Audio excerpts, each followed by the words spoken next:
서울지방변호사회에서는 브로커를 신고하는 경우에 포상금을 100만 원을 지급한다고 합니다. 대단한 변화죠. 브로커들이 왜 생깁니까? 변호사들이 영업 능력이 떨어지기 때문이에요. 변호사들은 공부를 하면 엄청나게 잘하잖아요. 근데 이 사람들의 맹점이 뭡니까? 사람을 대하는 기술이 떨어집니다.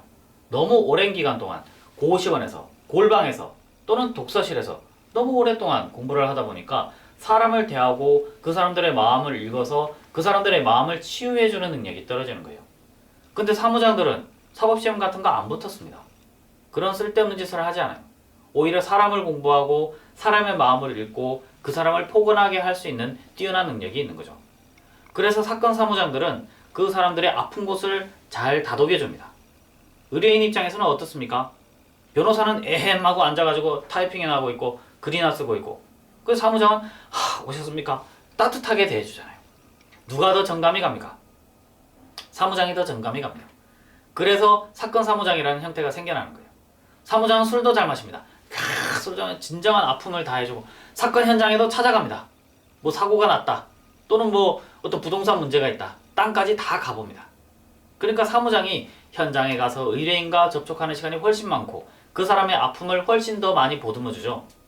그래서 사무장이 더 그 사람에게는 친근하게 보이는 겁니다. 그래서 사건 사무장이 탄생하고 사건 사무장들이 변호사한테 사건을 소개시켜주고 일정 퍼센트를 소개비 명목으로 받아먹는 거죠. 이게 바로 범죄입니다. 변호사법 위반이죠. 이런 브로커들은 사실은 근절되어야 됩니다. 그런데 브로커들은 많이 있어요. 심지어 사무장이 변호사를 고용하는 경우도 있습니다.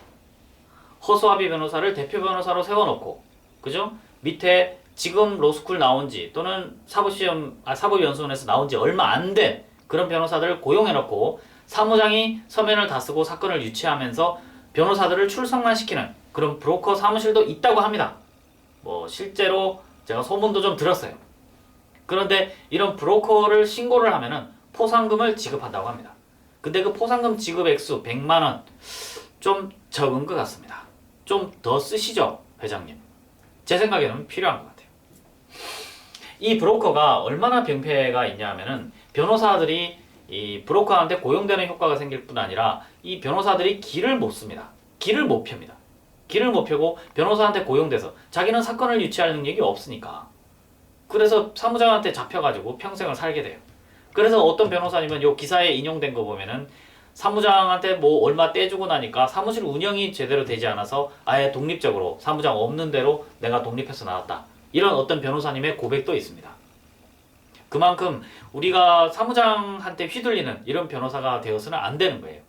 그리고 이 브로커한테 얼마 떼준다, 이거는 바로 변호사법 위반이거든요. 예전에 많은 법조 비리들이 있어 왔지 않습니까? 사실 거기서도 전부 외건 사무장들한테 돈 떼주다가 걸린 거예요.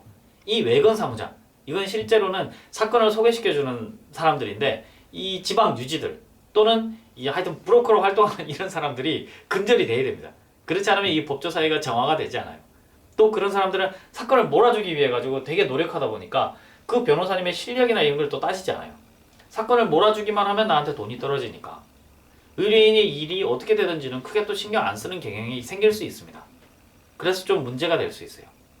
아무튼 브로커 신고 포상금제를 실시하고 있는 우리 김한규 서울지방변호사회 회장님은 정말 획기적인 발상을 하신 겁니다. 근데 금액을 좀 더 쓰셨으면 좋겠고, 그리고 어떤 보안장치, 이런 신고가 들어왔을 때 이 보안을 어떻게 지켜줄 것인지 그에 대한 대비는 좀 하셔야 될 거예요. 왜냐하면 브로커들, 비록 나쁜 놈들이라 할지라도 그 사람들을 척결할 때 그 뿌리가 깊기 때문에 굉장한 저항이 있을 거거든요. 그 저항을 물리치면서 개혁을 하려면은 사실은 이 보안 유지에 신경을 좀 쓰셔야 될 겁니다.